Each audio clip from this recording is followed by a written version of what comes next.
Let's understand terminal potential and its application. Now suppose this is our cell which we use in our everyday life.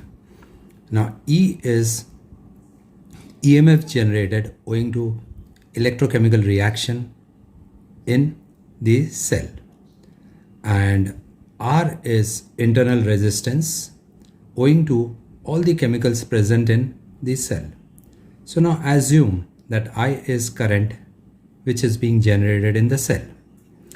Now this current has to pass via this internal resistance small r.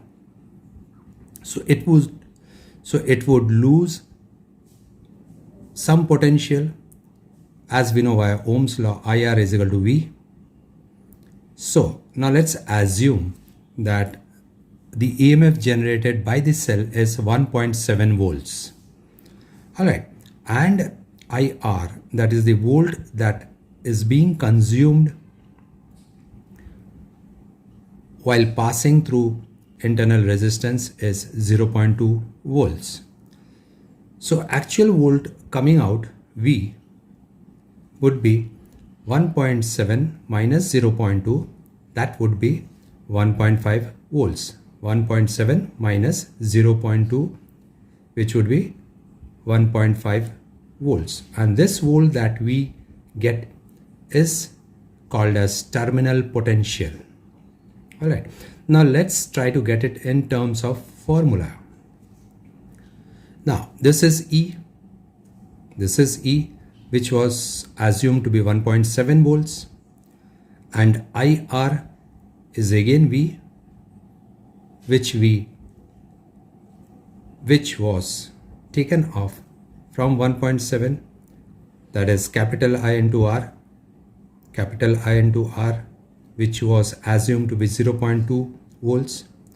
So our ultimately terminal potential, which is V, is equal to E minus IR.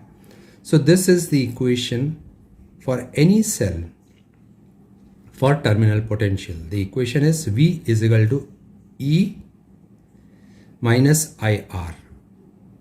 Alright, now let's see its application.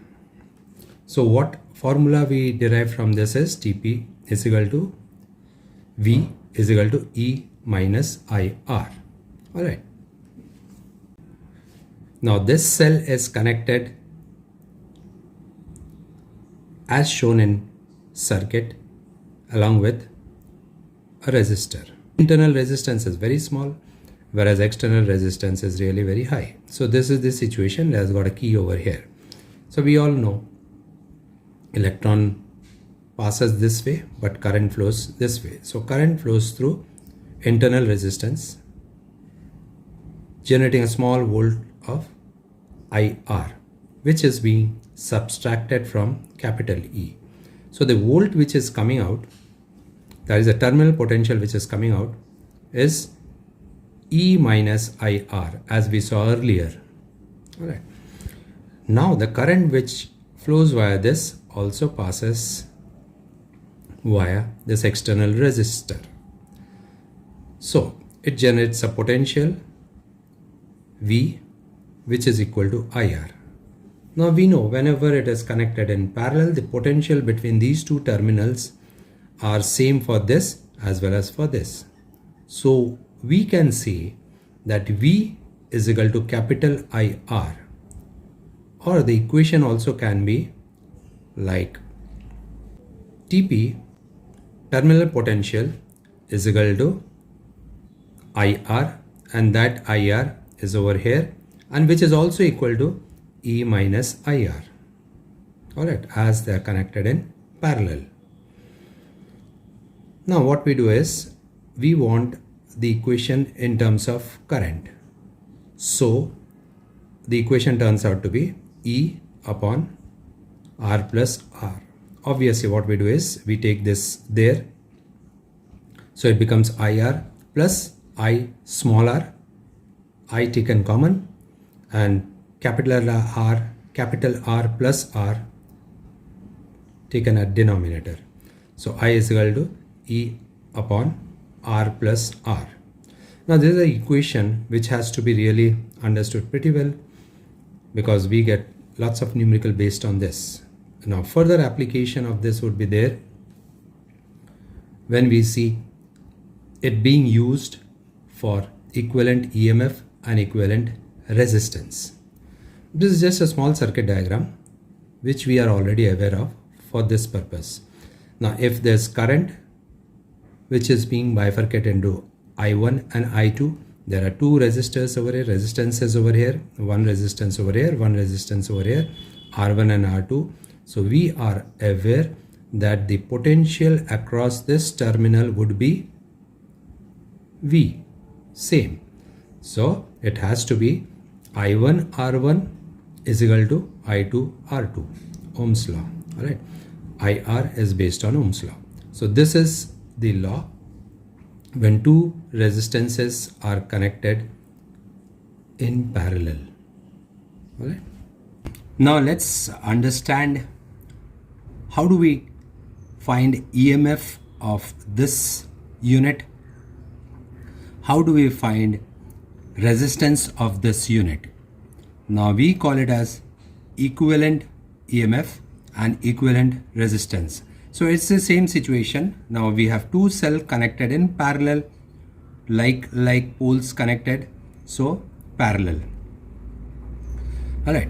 So now how do we calculate EMF of this? Now this entire unit is taken as 1 and the EMF calculated is via this formula. It is E1 into R2 plus E2 into R1 divided by R1 plus R2. That's the formula. So this gives the equivalent EMF of this entire unit. At the same time, if we intend to calculate resistance, then in case of resistance, it is, we know this is parallel circuit, right? These two resistances are connected in parallel. So we use the same formula that we use for parallel, that is 1 over Rp is equal to 1 over R1 plus 1 over R2. So R equivalent that we end up with is R1 R2 divided by R1 plus R2. So these two formula gives us equivalent EMF of this unit and this gives equivalent resistance of this unit. Now what if it's connected to a circuit? All right.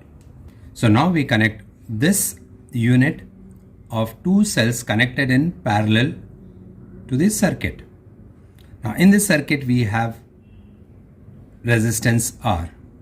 So what happens is the current from here I1, I2 combines to form I and passes through the resistance. Assume that this key which is there is closed. So current passes through resistance and the circuit is complete. All right.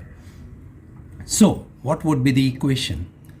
Now for this we know, we already told that this is to be considered as one as equivalent EMF. All right. So we have already calculated equivalent EMF of this using this formula. And for resistance also we have calculated using this formula equivalent resistance of this. Now first let's tackle EMF part. Now this is the terminal potential of this cell, terminal potential, terminal potential, terminal potential combined. So this is the terminal potential which is coming in, and we know the volt across these terminals would be same for this as well as for this unit. All right. And what is the volt? Volt is EQ. All right. EQ is the volt. That is equivalent EMF. So that is one thing which we have got. If we have got volt, then we can also find current passing through this. Why? Because we know volt, we know this resistance. So as per Ohm's law, we can find out this current. All right. Then if we are interested in finding equivalent resistance of this entire unit, then we know resistance of this unit is Req and resistance of this is capital R.